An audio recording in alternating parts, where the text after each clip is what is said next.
Welcome back to English with Parser, a new and fresh mock test premium pack for you. Its level is hard and try to answer properly. Let's go to the questions one by one. The first question: in Wordsworth, the world is too much with us. The phrase getting and spending represents option A, commercial prosperity of age. Option B, the materialistic obsession that alienates human from nature. Option C, the natural cycle of economic activity. Option D, the poet's personal financial concern. Come on, let's find the answer.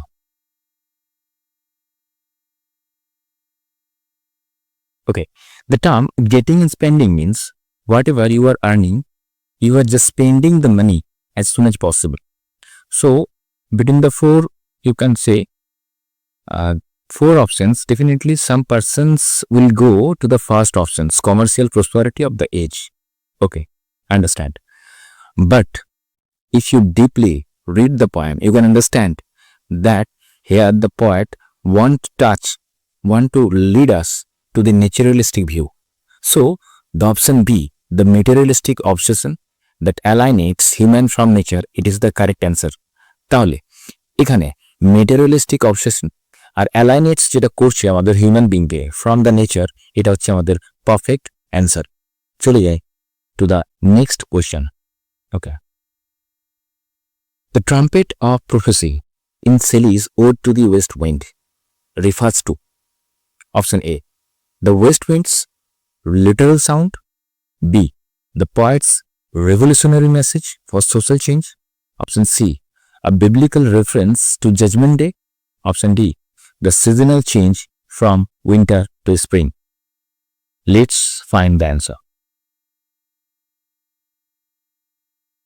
Okay, so in these four options, we can find the appropriate answer. That is the option B. এটা কেন হচ্ছে option B আমাদের? তার কারণটা হচ্ছে option বিতে দেখো দেওয়া আছে তার যে আইডিয়াটা, পয়েটিক আইডিয়াটা, রেভলিউশনারি মেসেজ যে তিনি দিতে চাচ্ছেন তার কবিতার মাধ্যমে সোশ্যাল চেঞ্জ আনার জন্য। তাই আমাদের option B is the correct answer and appropriate answer. চলে যাই নেক্সট কোয়েশ্চেন্স।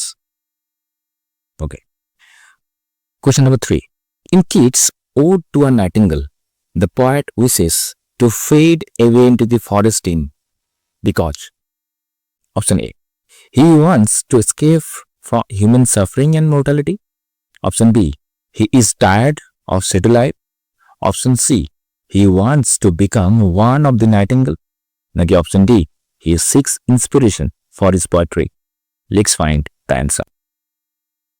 তাহলে আমি হারিয়ে যাব ফরেস্টের জঙ্গলের গহন অরণ্যের মধ্যে গিয়ে পড়। তাহলে তিনি অবভিয়াসলি এই লাইনটার মাধ্যমে বোঝাতে চেয়েছেন he wants to understand, he wants to make out to the reader that is the perfect answer is option E, he wants to escape. সে তিনি পালিয়ে যেতে চান হিউম্যান সাফারিং, মানুষের যে দুঃখ যন্ত্রণা আছে, অ্যান্ড মোর্টালিটি, যেটা মানুষ কখনোই অমরত্ব নয়। তাই তিনি বলতে চেয়েছেন তিনি হারিয়ে যেতে চান। তাহলে option A is the correct answer. তাহলে অপশন এ। ওকে, চলে যাই next questions. Question number 4, the dominant theme in Keats to autumn is dominant theme ta ki autumn e? Option A, the poet's personal melancholy about aging. Option B, the acceptance of natural cycle and transience. Option C, the celebration of harvest festivals. Like option D, the superiority of autumn over this season. Let's find the answer. তাহলে এখানের answer, proper answer হচ্ছে the acceptance of natural cycle. Natural সাইকেলে যা যা ঘটছে সেটা acceptance করতে হবে ফার্স্ট অফ অল। আর ট্রানজিয়েন্স মানে ক্ষণস্থায়ী।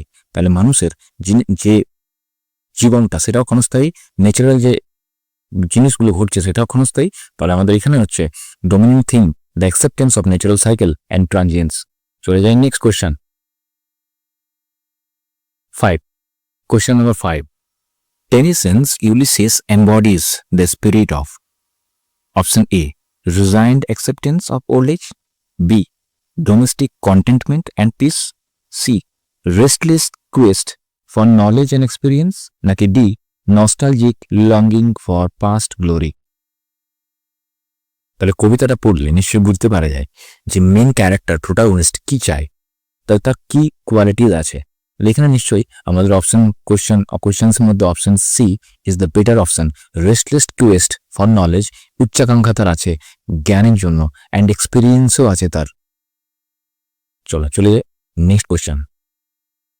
In Browning's the last ride together, the speaker final request to his beloved is. ব্রাউনিংসের লাস্ট রাইড টুগেদারে স্পিকারের ফাইনাল রিকোয়েস্ট কি ছিল তার বিলাভডকে, তার প্রেমিকার জন্য? Option A, to marry him immediately.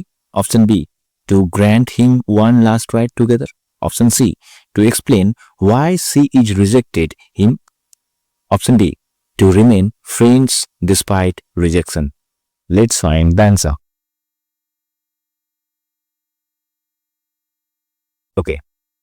তাহলে লাস্ট রাইড টুগেদার স্পিকারের ফাইনাল রিকোয়েস্টটা কি ছিল? একদম সহজ, সেটা কবিতাটা পড়লেই বুঝতে পারা যাবে। সেটা হচ্ছে one, two grant him one last ride together. তিনি চায় তার প্রেমিকার সাথে একবার লাস্ট রাইড করবে ঘোড়ায় চড়ে। Okay, that's the final answer. Okay, going to the next question. The darkling thrush in Hardy's poem symbolizes. Darkling থ্রাসে কি সিম্বলাইজ করছে ডার্কলিং থ্রাসটা এই কবিতাতে, হার্ডিস কবিতাতে? Option A, the poet's own despair about the future. B, hope and faith persisting despite bleakness. Option C, the death of the old century. Option D, the insignificance of nature. Let's find the answer.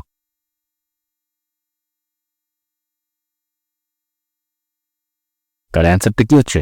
Option B. সেটা কারণ হচ্ছে option B হওয়ার কারণ hope and faith. Hope আর faith দুটোই আছে, আশা এবং বিশ্বাস। কারণ কিভাবে? ডিসপাইট ব্লিকনেস, নিরাশার মধ্যেও তার আশা এবং বিশ্বাস এখনো আছে। এই ডার্কলিং থ্রাসে হার্ডি কবি সিম্বলাইজ করেছেন ডার্কলিং থ্রাসটাকে। ওকে, চলে যাই next question. In Yeats the wild swans at Coole, the swans represents, এখানে তারা কি রিপ্রেজেন্ট করছে? Option A, the poet's lost youth and change circumstances. B, the permanence of nature versus human transience. নাকি C, Irish nationalism and cultural identity. নাকি D, the poet's romantic disappointments. Okay, let's find the answer. এখানে অপশনগুলোতে দেখো, দুটো option A আর B. Anyone can be confused with these two options, but if you read the poem deeply, you can understand the option B is the correct answer. I am telling the reason. The permanence of nature, যেখানে কিন্তু wild swans খেলা করছে সেখানে কিন্তু সবসময়ের জন্যই তারা খেলা করে। অবভিয়াসলি সেটা কবি আগেও দেখেছেন, তাই যখন ইউথ ছিলেন তখনও দেখেছিলেন, ইয়াং ছিলেন তিনি তখনও সেই একই চিত্রটা দেখেছিলেন। কিন্তু তার এখন যে বয়স হয়ে গেছে, আবার তিনি এসে পর সেই অংশগুলোর খেলা দেখছে। তাহলে obviously option B is the permanence of nature, স্থায়িত্ব নেচারের, ভার্সেস হিউম্যান ট্রানজিয়েন্স, মানুষের ক্ষণস্থায়িত্ব, ইউথের ক্ষণস্থায়িত্ব। ওকে, চলে যায় next কোয়েশ্চেনে। 9, question number 9. The central metaphor in Wilfred Owen's String Meeting is option A, war as a machine that destroys humanity. B, hell as a place where enemies meet and reconcile. Option C, dreams as escape from battlefield reality. Option D, the poetry as a weapon against war. এখানে answer হচ্ছে আমাদের option B. কারণ হেল as a place, হেল হচ্ছে এমন একটা জায়গা যেখানে হোয়ার enemies, যেখানে শত্রুরা পর্যন্ত মিট, তারা সাক্ষাৎ করে, অ্যান্ড রিকনসাইল, এবং একে অপরের যা দোষ, যা কিছু ভুল হয়েছে সেগুলো রিকনসাইল করে তারা গিয়ে পর। তাহলে option B is the correct answer. চলে যায় নেক্সট কোয়েশ্চেনে। 10. In Walter de la Mare, the listeners, the unanswered knocking suggest. Unanswered knockings-টা কি সাজেস্ট করছে? Option A, the failure of human communication, the mystery of death and supernatural. Option C, the abandonment of old promises. Option D, all of the above. Let's find the answer. তাহলে এই অপশনের মধ্যে তিনটা option যদি উপরের পড়া হয় তাহলে obviously all the options are quite related to the poetry, and that's why and hence all of the above option number D is the correct and appropriate answer. Going to the next question. In Goldsmith, She Stoops to Conquer, the central confusion arises because option A, Marlowe mistakes the Hardcastle house for an inn. Option B, Kate Hardcastle disguises herself as a servant. Option C, young Marlowe has two contrasting personalities. Option D, all of the above. So let's find the answer. If you read the above all three options, you can find that all the options are quite related to the She Stoops to Conquer. Obviously, so that is why the last option, that is option number D, is the correct and final answer, all of the above. Going to the next question. The main satirical target in Shaw's Arms and the Man is option A, the romantic idealization of war and heroism. B, the class system in Bulgarian society. Option C, the institutions of arranged marriage. Naki option D, the incompetence of military leadership. Option A is the quite right answer, the romantic idealization of war and heroism. Going to the next question. In Galsworthy Justice, Folder crime is motivated by Folder crime da kisar দ্বারা motivated হয়েছে? Option A, personal greed and ambition. Option B, his love for Ruth Honeywell. Option C, revenge against his employer. Option D, desperate poverty. So if we find, the answer is obviously his love for Ruth Honeywell. ফল্ডারের ক্রাইমটা কিসের দ্বারা motivated হয়েছে? তার ভালোবাসার জন্য, Ruth হানিওয়েলকে ভালোবাসার জন্য, যাকে promise করেছিল যে তাকে কিছু টাকা সে দেবে। Obviously that is why he forgery সে নেমে পড়েছিল কারোর সই নকল করার জন্য। তো next question is, in Conrad's the lagoon Arsat's internal conflict centers on. আরসাথের যে ইন্টারনাল কনফ্লিক্ট চলছিল সেটা কিসের কেন্দ্রীভূত ছিল? Option A, his choice between love and loyalty to his brother. Option B, his decision to flee his homeland. Option C, his relationship with the white man. Option D, his fear of supernatural forces. Going to the next question. The irony in Maugham's The Lotus Eater lies in option A, Wilson's attempt to live like a Greek god. B, the contrast between Wilson's dream and reality. Option C, the narrator judgmental attitude. Option D, the beauty of Cabri hiding Wilson's tragedy. If you read the four options, the option number B is the correct and appropriate. I'm telling you the reason. The contrast between Wilson's dream and reality. What Wilson thought previously while he was working in bank as a manager.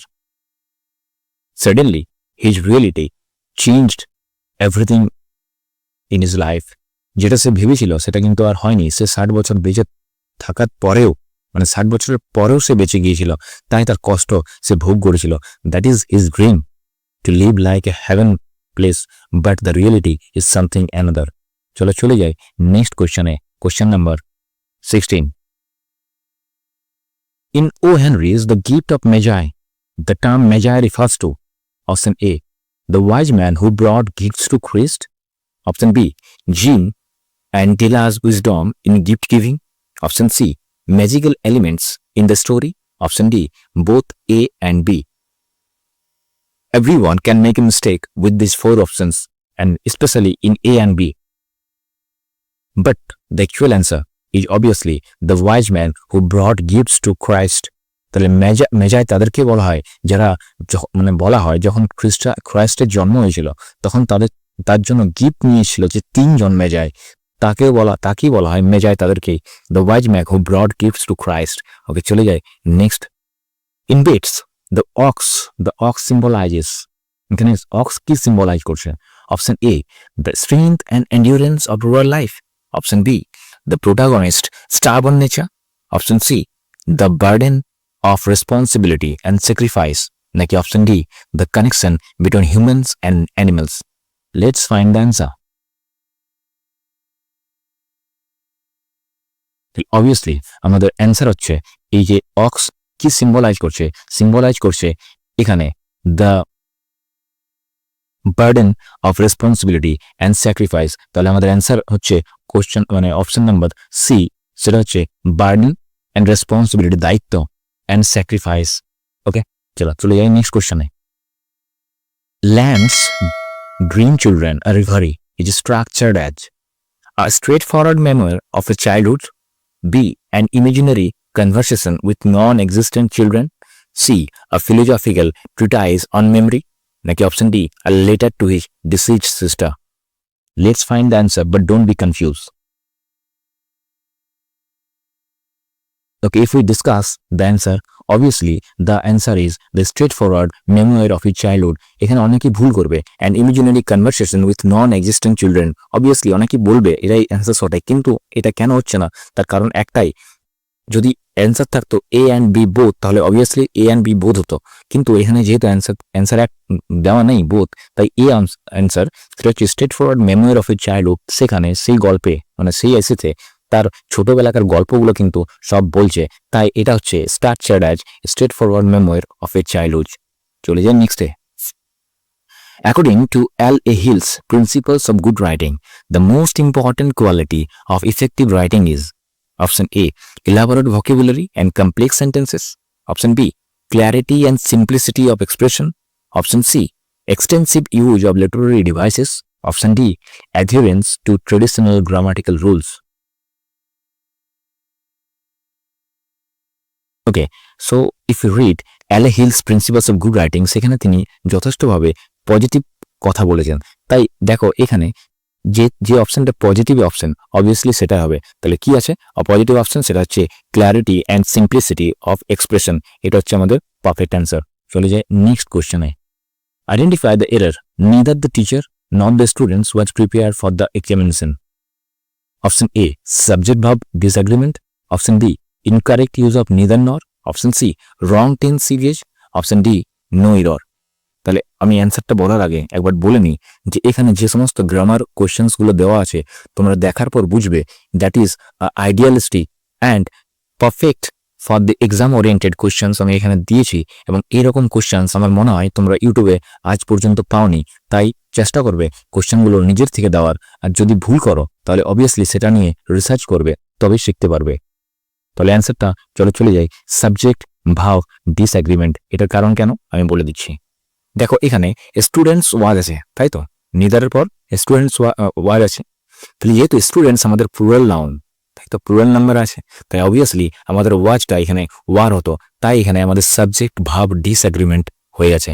চলে যাই next কোশ্চেনে। Question number 21, choose the correct sentence.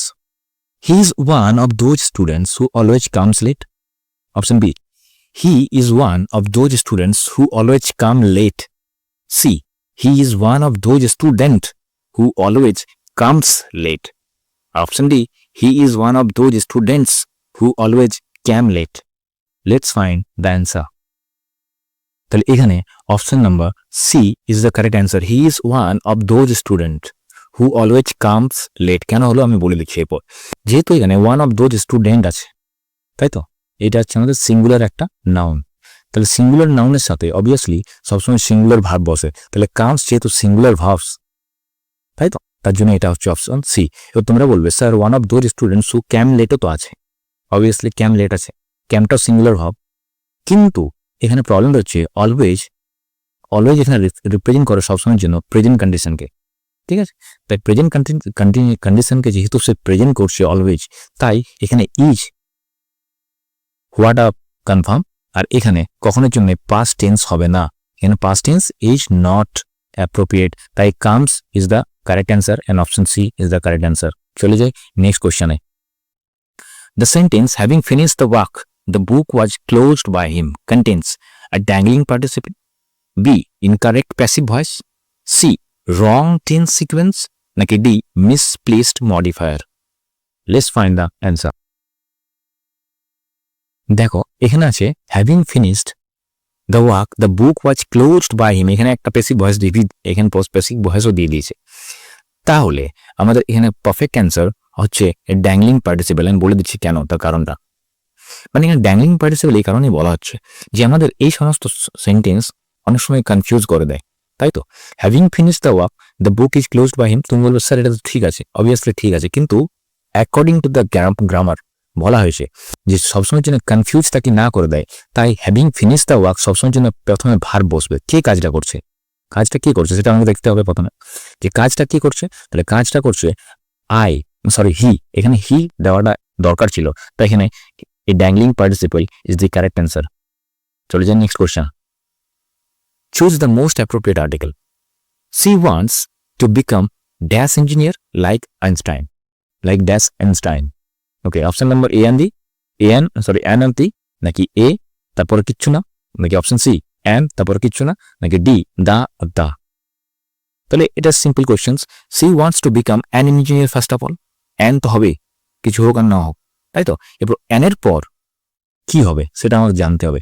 অ্যানের পর আমরা কখনোই, অনেকে বলবে sir এ আর C অপশনের মধ্যে কনফিউজ আছে, অবভিয়াসলি কনফিউজ আছে এখানে, কিন্তু দি কখনের জন্য প্রপার নাউনে আমরা ব্যবহার করতে পারি না।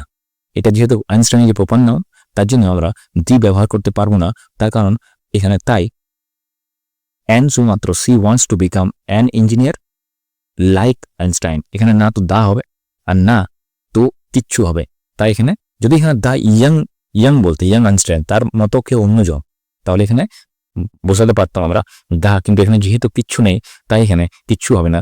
He wants to become an engineer like Einstein, বাস। ওকে, চলে যায় নেক্সট কোশ্চেনে। The correct preposition in he is angry dash me dash my mistake each, এখানে কারেক্ট প্রিপোজিশনটা কি হবে?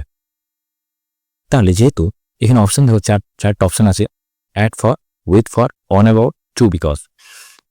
এখানে কারেক্ট প্রিপোজিশন অ্যাংরি সবসময়ের জন্য অ্যাংরি উইথ হয়, তো মনে রাখবে অ্যাংরি উইথ মি। কারো পার্সনের সাথে যদি কখনো অ্যাংরি হয়, অ্যাংরি টার্মটা বসে পার্সনের সাথে, তাহলে সবসময় চিহ্নে আমাদের এখানে একটা উইথ হয়। ওকে, এখানে উইথ হয়, তারপর উইথ মি, আর তারপর নিশ্চয়ই জানো যে অপশন বি যদি ঠিক হয় তাহলে অবভিয়াসলি ফর হবে, এখানে ফর বাই মিস্টেক। চলে যায় next question. Identify the complex sentence. প্রথমে বলে এই কমপ্লেক্স সেন্টেন্সে সবসময়ের জন্য একটা ইন্ডিপেন্ডেন্ট ক্লজ থাকবে।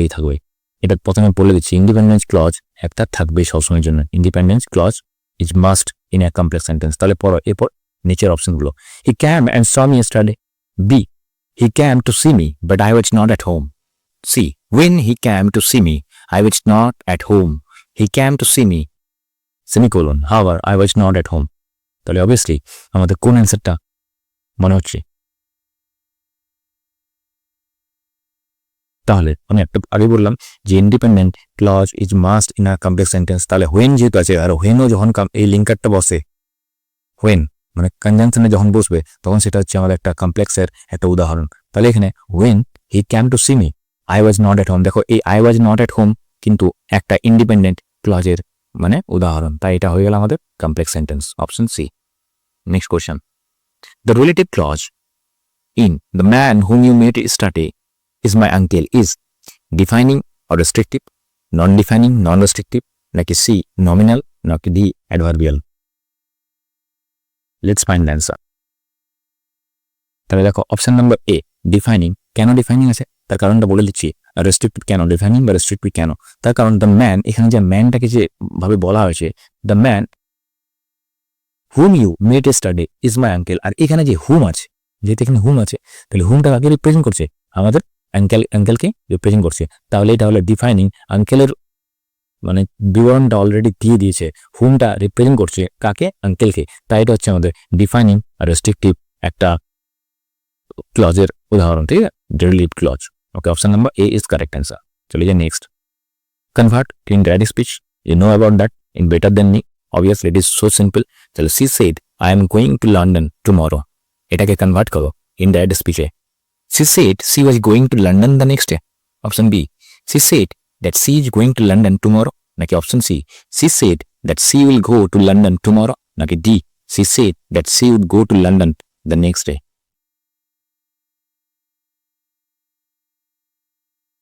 The answer is easy. এখানে যেহেতু said আছে, এটা past, ওকে, এটা পাস্টে আছে said, তাহলে এটা আমাদের যেহেতু আই এম গোয়িং আছে এটা আমাদের পাস্ট কন্টিনিউয়াসে করতে হবে। তাহলে সি সেড দ্যাট, এখানে অ্যান্সারটা হচ্ছে আমাদের she said that C was going to London the next day. Option number A is correct and final answer. চলে যাই next day. The sentence, if I were you, I would accept the offer, expresses A. Real condition in present, B. Unreal condition in present, C. Real condition in past, নাকি D. Unreal condition in past. Let's find the answer.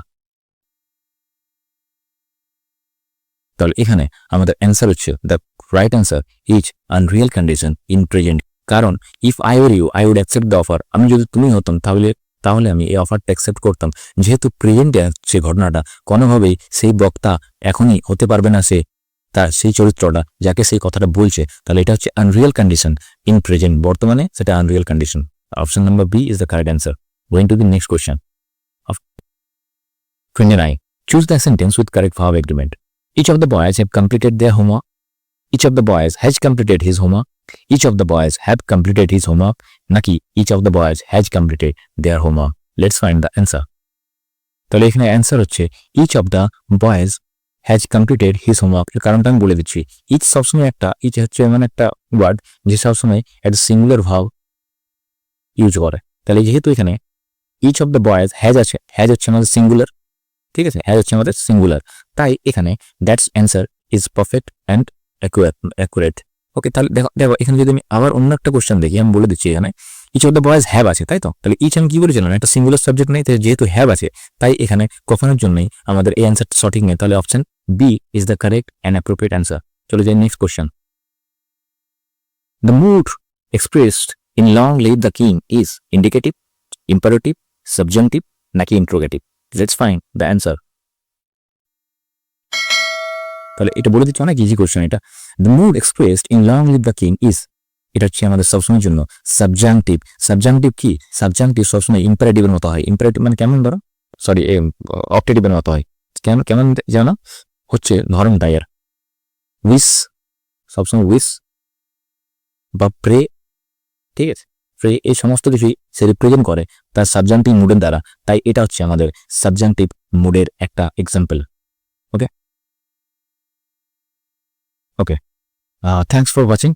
Don't forget to comment your answer and your love in these videos already I have uploaded. It's really appreciable, and next mock is coming soon, so please subscribe and press the bell icon for more update. Thank you. God bless you all.